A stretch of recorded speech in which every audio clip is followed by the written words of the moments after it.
who has Infosys, many others outsourced Yeah, developers are feeling the pain. Right? exactly. Yeah. I mean, all the large-scale outsourcing to countries like India and the Philippines, etc., And Eastern Europe.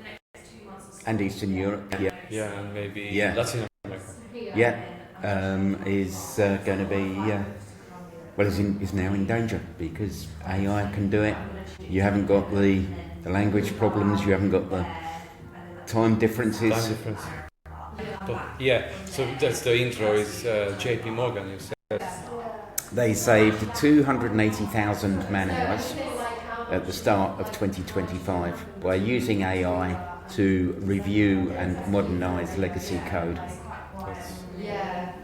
That's enormous. Yeah, It's just one company. it's one company. It's phenomenal. And the cost was like a few $1,000s. Indeed. Cheaper than a Gucci bag. Absolutely. Yeah. Yeah. Oh god, yeah. Okay. So everybody can imagine the ripple effect of this kind of cost saving and Yeah. I mean that is an example of what we touched on last time, the revolution, the industrial revolution that is approaching. yeah.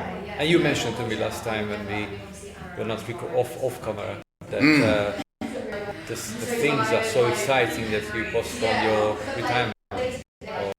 Yeah. Well, yeah. So completely. Yeah.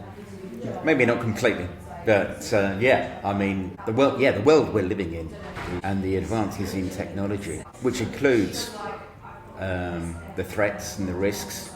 I mean, it is an industrial revolution that very few people see in their lifetime. It's an experience. Yeah, It's scary at the same time. yeah. Oh, absolutely. But I mean, when I watch movies, most recently this year, I always say that these stories are nothing compared to the reality. No. 10, 20 years ago, people would laugh at the movies and say, what's shown there is never going to happen. Everything in the movies has been surpassed. Yeah, in the last 2-5 years. Yeah. We talk a lot about generated code. And the latest Claude 4, I heard that there are built-in guardrails, so it won't do bad and naughty things for you as a vibe coder or AI engineer.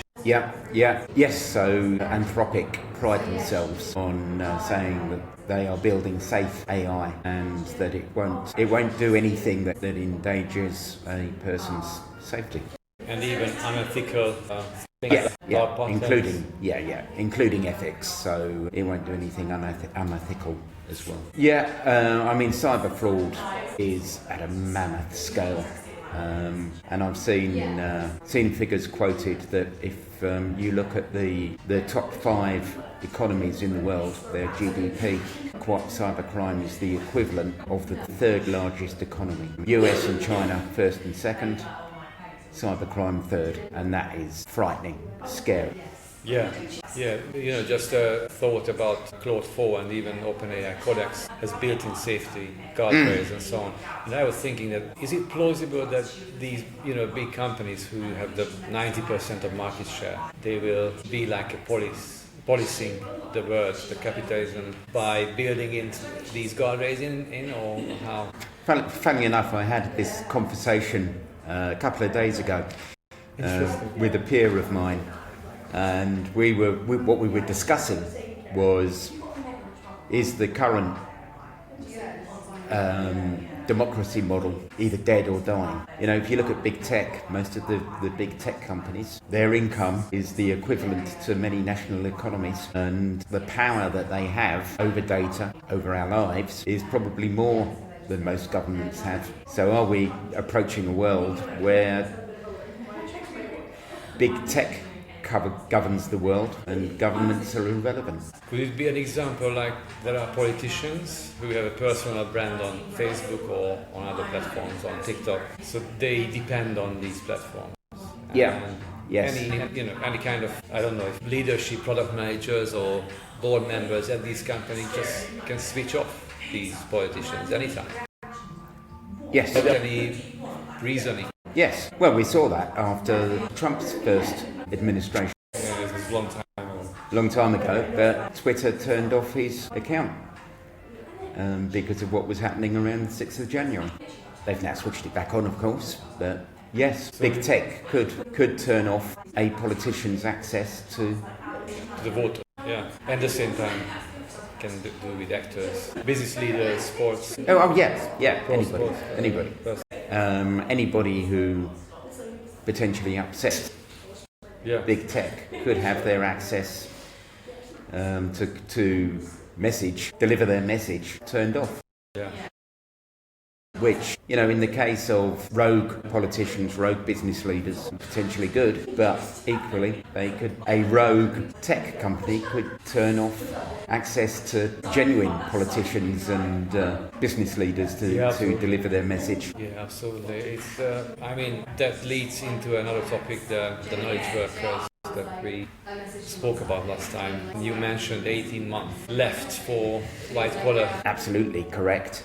But yeah, I can foresee a world where in professions, jobs that rely on information are regulated, so they're relying on a set of rules. AI is going to do that job far quicker than an accountant, a lawyer sitting in front of and delivering a decision or a set of accounts. Yeah, so we are not meant to speak with computers as humans. AI is better handling the data streams and... Yes, potentially. I mean, I can foresee a world where accountancy, for example, will be a profession, or law will be a profession for very few people who will actually be QAing, quality assuring what AI is producing. Yeah. I mean, already, I think, if you look at every year, the big law firms, the big accountancy firms and the consulting firms recruit thousands of graduates into analyst roles. AI can already do that. Yeah, I heard that as well. So it's not only the SMB accountant, it's also the big four. All companies are looking to reduce cost, increase profit. So if you can develop your AI to do these relatively mundane tasks, why are you going to recruit a thousand graduates? This reminded me to Anthropic. So a video on YouTube with one of the leading engineers, and he said that, you know what, with our systems, I since January, I haven't touched any code. I'm just giving instructions in plain English and tell the plan what the agentic engineering system has to do, and then I come back later and see the results. Yes. And it does the tests. Things are running in the background, and all the internal, data streams are tested whether they are right, and the program code is running. And it has to be green. And this is being done automatically now, and the programmer confirms. So, and that's similar to what you were saying about accountancy and law and everything. That will be similar process, right? Yes. So you come back when the job is done. As a human, you confirm, and you don't have to that's right. sit at the That's computer. right. I've heard something this week as well about, beginning of the year, AI prompt engineers were becoming a profession, and they were being paid six-figure salaries. Absolutely. This year, the AI has developed so much that it's even interpreting poor prompts correctly. And yes, so that potential career has already been superseded by the advances in AI. I've experienced myself that I created a system prompt that I told to the AI that you have to always ask clarifying questions.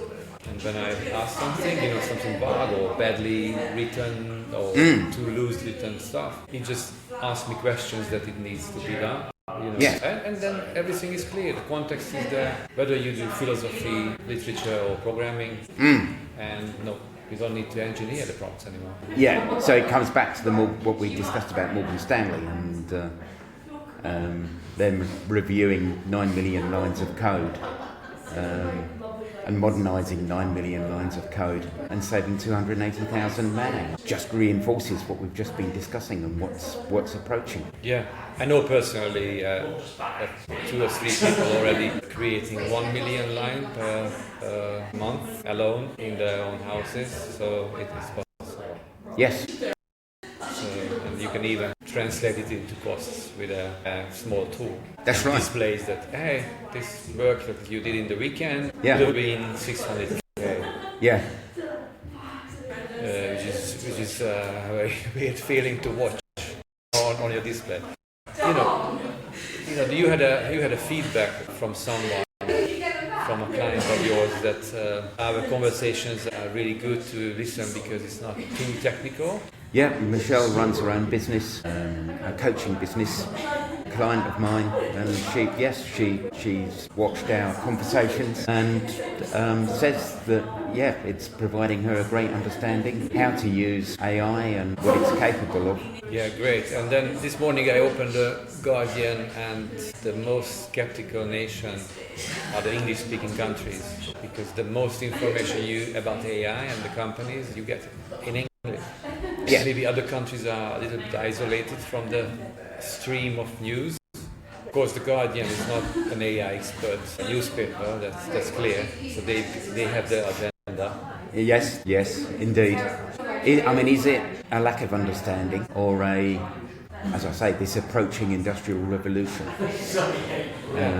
is actually taking place now and is going to automate thousands and thousands of jobs? It's probably, I don't think it's a lack of understanding, I think it's ignoring and disbelief. Yeah, in a way it's understandable, but you have to look at the both sides, like there are staff shortages in radiology, for example, in healthcare. Oh, absolutely, yes. You can save lives. AI recognizes, answer much better than a physician. Yes. And you see these articles on the same page. That AI save lives. Recognize this and that. And then the next article is AI is lethal. Yeah. Kills us all. So we would expect some consistency in this. Well, journalism has been the same for centuries, hasn't it? It's going to sensationalise what they're writing about. So yes, there's going to be some factual articles, and the technology industry itself is being pretty good at publicising what is happening. The Western news agencies are not really picking up on this publicity. It also depends on the personal interest of the. And of course, it depends on the personal interest of the journalist and the person reading it. But I've spoken to a journalist about the use, AI in journalism. Really, they've chosen to ignore it, saying that you can't, an AI can't do the investigative journalism that a human can do. Well, of course it can. Yeah, it is commonplace, but. Yes. The real impactful ideas always comes from a human, at least during my research, design or writing. Yes, agreed. You have to steal the AI, it's your... Yes, AI is a computer program, it has to be steered. As I keep saying, AI has the capability to automate thousands and thousands of mundane tasks and jobs, and potentially reduce the number of human beings in a lot of professions and jobs. Another topic we wanted to speak about are the threat actors using their own AI. So they might be, or they already finished. They already are. We've seen AI automating fraud, cyber fraud. Everybody must have noticed since probably the pandemic how phishing emails, the quality of phishing emails is now linguistically perfect. They can regenerate, authentic companies' logos, and the URL will look perfect because they can hide certain characters that will send you to the malicious site. Yeah, I was thinking that many organizations communicate via text messages, SMS, but sometimes 80% are fraudsters. Do you think it's better to stop communicating to your clients via text messages as HMRC or I would, yes. So for a long time, I've always said to my clients with multi-factor authorization, don't use a text message because a text message can be intercepted. Use a authenticator app. And yes, SMS can be intercepted. And the trust is gone. Then once a breach happens, you've lost your trust. Depending on the purpose of the hack, you could actually lose your business. Absolutely. And text messages cannot be identified, so you don't. Yeah. Maybe a Royal Mail is talking to you from a random number, but maybe not. So you can't. Exactly. It's impossible to check a real organization is. Indeed. So. Yeah, I would say don't use text as a formal method of connecting with your customers. I would go to one of the end-to-end encrypted messaging services, and there's a plethora of them available. So WhatsApp, yes. So WhatsApp is one. Signal. There's lots and lots of messaging services that are end-to-end encrypted. Yeah. Even GP and NHS sends you text messages, but it can be, you have a text message inbox on your iPhone or Android phone, and there are a lot of, fake text messages. Yes. Usually now, that's the world we live in, and it's not a good practice. No. So yes, I would, but of course, even though a messaging service is end-to-end encrypted, if you want to make sure that your communication from your company to your customers, again, you've got to make sure that the login credentials, the username, the password, is appropriately protected, because it doesn't matter how good the encryption is, if the access credentials are weak or are shared across applications, etc., and you don't have multi-factor authentication or a passkey access. Yeah. It's that messaging service can equally be compromised, because they can get, if you're using access credentials across apps, chances are they have already been compromised. Yeah, it is an incredible big decision and big investments to get rid of text-based or SMS-based communication. As a big company or well-known brand or government organization, we would say that start thinking about it. Yep. Then, the landline phones, most of them, at least on my phone, are just fake, 0834 numbers. Yes. Ringing and I can't believe that it can't be stopped. It's not a priority for these providers to stop these. No, there's been a number of attempts to stop these calls by the telecoms companies using AI, but I think the success is minimal. Yeah, and it turns your phone useless, because 80% calls are faked and you don't pick up anymore. Well, exactly, yes. I very rarely now pick up a call from an unknown number. Just friends, family, and that's it. So that tool to communicate with people is gone by this. They ruined their own platforms. Indeed, indeed.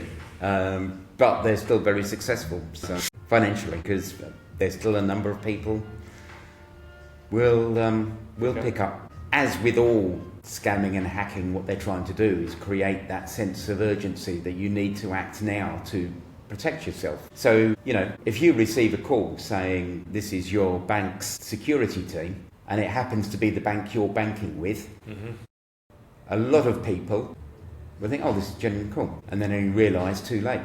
Yeah, but some companies, mostly banks, they stopped communicating completely just through the app. So they have a proper, very safe iOS or Android app. Yes, indeed. Or the fraud team will take action. They will freeze your cards, and then when you realise your cards aren't operating, you then get in touch with them. Yeah, imagine the scale. I heard about a golf club owner in France that she has now AI layer filtering all the calls, because she's on her mobile, running around in the venue, and so many spam calls she was receiving that she needed to get this, switched on. And if it's a client call, somebody wants to play golf, then she's connected with the customer. If that is working, I suggest she stops her golf business and really markets her AI model. For the filtering ability. Yes. Yeah. Yeah. I mean, we can't. We really don't have the responses for long term. We don't know what will happen, but we try to mitigate. The cybersecurity industry is already, predicting how the threat actors will be using AI in the future and developing models to be able to combat that. But it still really comes back to being human beings being aware of the threat. And protecting themselves, not believing, it's only me, I can share my passwords across apps. Nobody will notice, but they will notice. They will pick up. Oh, this password's been used here. Let's try it elsewhere. Yeah, there was someone with a pet's name was used as a password, and they knew the pet from social media. This is a developer who had this problem. I have a client who his password was taken in the 2016 LinkedIn breach. And he was setting a password, and he thought he didn't use a password manager, and he thought, I haven't used this password for a long time. So he reused his 2016 LinkedIn password. Of course, LinkedIn had a massive breach in 2016. As many companies. So his password was taken. Within hours of him reusing this password, where he was using it, his information was taken. Because hacking is automated. The scanning that was being done, there's that password again, and straight in. So they are monitoring all the passwords? Yeah, because as with everything on the internet, it's there permanently. So, and it's the same on the dark web. Password taken 9 years ago, 10 years ago, 15, 20 years ago. It's permanently available on the dark web. Yeah, there's a library of passwords. So that's why we keep, in every time we sit down here, we keep coming back to the same. Use different password every time. Yes. Use password manager. And then you are 99%. Multi-factor authorization, and then you are 99% safe, because you've put enough hurdles in the way to stop somebody getting in. Yeah, if you look at a hurdles race, and if they put the fastest runner had to jump over three hurdles more than the slowest runner, well, the slowest runner would probably win the race. And this is exactly the same. You put in enough hurdles to make them jump through, and they will say, too difficult to get in here. They've got enough victims left. Yeah. Because it's the same as when you walk around with an open bag in a tourist location. Of course, big buckets will come after you. But exactly. It's the same story. Regulations are behind 18 months, not 18 months, but a couple of months. Yeah, as with all governance and regulation of technology, it's always behind the advances. And takes a long time to catch up. But yeah, we can discuss that more in detail next time. And also it would be very interesting that what you know about the long-term, all these actors, how they develop their AIs, is it today just the beginning? Oh, definitely, yeah. This is just the beginning of AI being used as a cyber threat. And it's not just emails and phones? No. They'll be developing to get into systems, pretend to be an employee. Yeah. Yes. The hot topic at the moment is how users are being validated. Because we're working in dispersed workplaces, requiring remote access. Maybe your IT help desk is outsourced. People don't know who they're talking to, so how do they validate them? Is your voice still capable of being used to validate your identity? Have you heard the latest Google voice generator? Yes. It's out of this world. And I tested a few languages, flawless. For the intelligence, the emotions. Yes. It's there. Yes. And all that is going to be, that's Google. But the threat actors will be looking at that in our hack. Yeah, it will be a real-time perfect actor like in a movie. They are you. Yes. And as I say, following the M&S and Co-op hacks, the hot topic is how do we validate users? Is getting somebody on a Zoom call enough to validate that the image being portrayed by the Zoom, or there are other video conferencing services, looks as though it matches the employee's photo, but is that image that is coming to you genuine? Yeah, it's never 100%. Indeed. Yeah. So that is a hot topic. Maybe back to the Middle Ages when you sent some servants to identify. I don't know. The answer's not there yet. This week has been InfoSec, the information security exhibition at Excel, and I've had a number of conversations with identity management technology providers, and they are all struggling with, yes, we can protect the identity once it's in technology, but how do you actually validate that the person you are talking to is Brian? And that is what they're struggling with. And when I phone up the help desk and say I need to reset my password, is it Brian who's phoning up to reset that password? Yeah. Or has his image and voice been stolen and it's a threat actor phoning up to reset the password? And identity access management and privileged access management software can't protect you when the access credentials have been reset because you've let the threat actor in. Yeah, it's complicated, and there are also these fake call centers sometimes that they pretend to be from well-known brand. And Absolutely. Or you're calling a fake restaurant. Absolutely. Or,